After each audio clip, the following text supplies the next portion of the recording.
ମୋ ନାଁ ସୁଭାଷ ଚନ୍ଦ୍ର ପଣ୍ଡା। ମୁଁ ମା ଧାମରୀ ମନ୍ଦିର ସେବକ। ମାଙ୍କର ବିଭିନ୍ନ ରୂପ ଅଛି, ସେଥିମଧ୍ୟରୁ ମା ହେଲେ ପରମ ବୈଷ୍ଣବୀ ମା ଧାମରାଇ।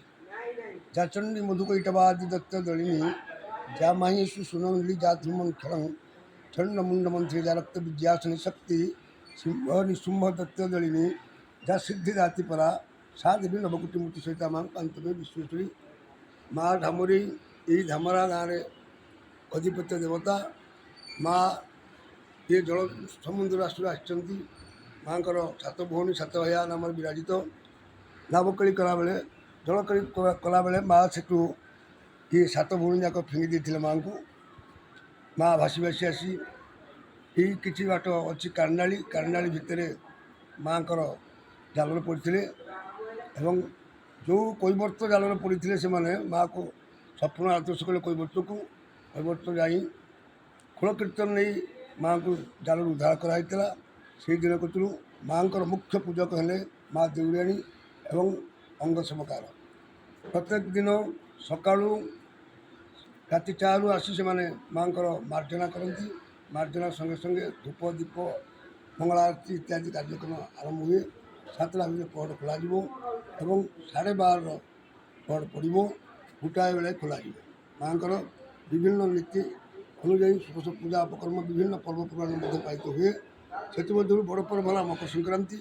ବହୁ ଦୂରଦୂରାନ୍ତରୁ ଯାତ୍ରୀମାନେ ଆସି ଏଠି ଗୋଟେ ମାସ ପାଇଁ ଯାତ୍ରା ଚାଲେ ଏବଂ ବିଭିନ୍ନ ଆଡ଼ୁ ବିଭିନ୍ନ ଲୋକମାନେ ଆସି ମାଆଙ୍କୁ ଦର୍ଶନ କରି ମାଆଙ୍କର ଦର୍ଶନ ମୁକ୍ତି ଲାଭ କରନ୍ତି। ତା ସଙ୍ଗେ ସଙ୍ଗେ ମାନସିକ ଶୁଭାଶୁଭ ଫଳ ପ୍ରଦାନ କରନ୍ତି ମା ଧାମରାଇ।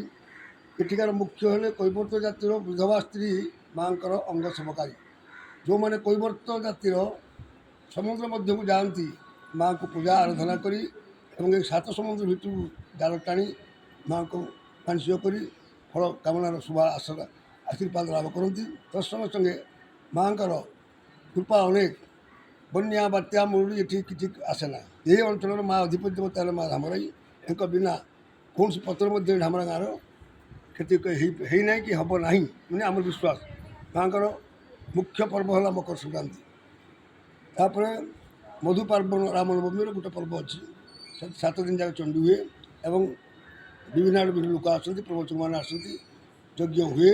ମାଆଙ୍କର ବିଭିନ୍ନ ରୂପ ବର୍ଣ୍ଣନା କରାଯାଏ ଏବଂ ତା ସଙ୍ଗେ ସଙ୍ଗେ ମାଆଙ୍କର ଷୋଡ଼ଶ ଉପଚାର ନୀତି ମଧ୍ୟ କରାଯାଏ ଏବଂ ତା ସଙ୍ଗେ ସଙ୍ଗେ ବହୁ ଲୋକ ଆସି ମାଆଙ୍କୁ ଦର୍ଶନ କରନ୍ତି, ମାନସିକ ଡୋରି ବାନ୍ଧନ୍ତି ଏବଂ ମାନସିକ ଡୋରି ବାନ୍ଧି ମଧ୍ୟ ସଫଳ ହେଲା